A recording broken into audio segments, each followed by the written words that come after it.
Hello and welcome to this new video on my YouTube channel. My name is Lucas, I'm from Knife Art, and today I'm going to tell you about my visit at Ogata-san's workshop. Ogata-san is one of the younger makers from Echizen. He learned under Shirokamo and he was kind enough to welcome me in his workshop a couple of weeks ago. And he was very open, so I was able to film a lot of things that I can show you in today's video. When I arrived at his workshop, at first we had some tea together and Japanese sweets, and Ogata-san told me about his path of becoming a knife maker. This is actually quite interesting because he didn't start to learn making knives directly after school, but instead he studied something in IT and used to work in IT for several years until he turned 26. After that, he decided that he wanted to do something with his hands and kind of follow his dream and passion, and so he started learning how to make knives with Shirokamo-san and worked for him for 6 or 7 years. He wasn't quite sure by himself. And after that, he became independent and opened his own workshop close to his home in a small garage, which is quite interesting to see. He was super kind and showed me all of his steps, and I was allowed to film all of them. So right now I'm going to show you how he makes his knives, and I hope that you can learn something today. So Ogata-san can't forge in his workshop because it's directly in a village and that would be just too loud. So he buys the raw material, which is basically the cut out blade that is already hardened, and what he does is basically the sharpening. He actually doesn't only sharpen his own blades, but he also sharpens for some of the most famous blacksmiths from Japan, for example Takeshi Saji or Yukiro Saki. So that gives you some kind of advice which level we're looking at. So his knives are pretty decent and actually quite reasonable for what they have to offer. I'm really proud to be the only German retailer selling those. So in case you're looking for an affordable SG2 knife, please have a look at the shop that is linked in the video description below. But let me show you how he sharpens his knives now.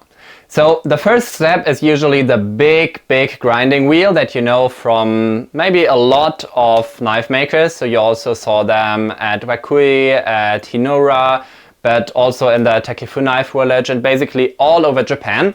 And what actually is only done in Echizen is that you hit the stone first with some kind of chisel or axe to like chip small pieces out of it.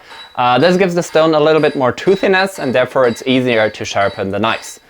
Before doing that, you put water on the stone to just make it wet, which will result in a better cooling of the blade. And once this is done, you're basically ready to go.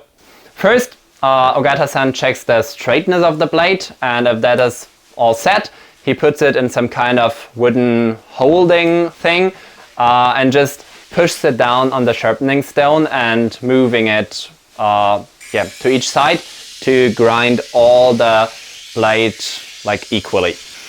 This is actually pretty difficult. I tried this at another place. You will see this video in a couple of weeks, and I wasn't really able to do it, so it takes a lot of practice to get the right angle and sharpen the knife properly.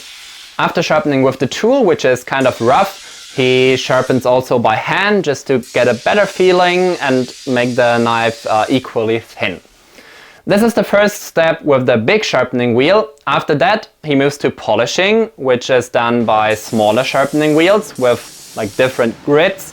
The knife he showed me, he used 3 different wheels. The first one is just to make a rough polish, the second one is for the final polish, and the third one is actually used to round all the edges of the knife, so it just feels better when you hold it in your hand. After that, he moves to final sharpening, which is done on a vertical sharpening stone.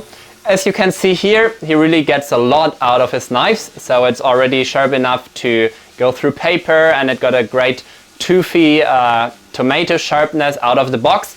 Of course, if you want, you can sharpen it with higher grit stones to reach like a higher sharpness for meat or very thin paper in case you want to do that.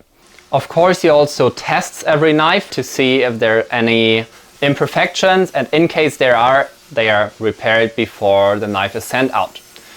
The last step is putting the kanji of the maker on the blade, or in this case Ogata-san's kanji. He's actually using the traditional way with a chisel and a hammer, so every logo basically is hammered by hand. And that's the last step before the knife gets the handle. I wasn't able to film that because in Echizen most makers get their handle from handle makers, and sometimes they're even handled by the wholesaler, so I didn't catch the process in this case. After the handle is installed, the knives will be packed and then shipped to retailers all over the world where you can buy them. Actually, I'm really proud to be the only one in Germany who is selling his knives, so in case you're interested in an affordable SG2 knife, please visit my website, which is linked in the video description, and check out Ogata-san's knives. Well, that's it with today's video. I really hope you enjoyed it and you learned something about how Ogata-san makes his knives. If you did, please support me by giving this video a like and subscribing to my YouTube channel as well as my email list that is linked in the video description below. Other than that, thanks a lot for watching and have a nice day.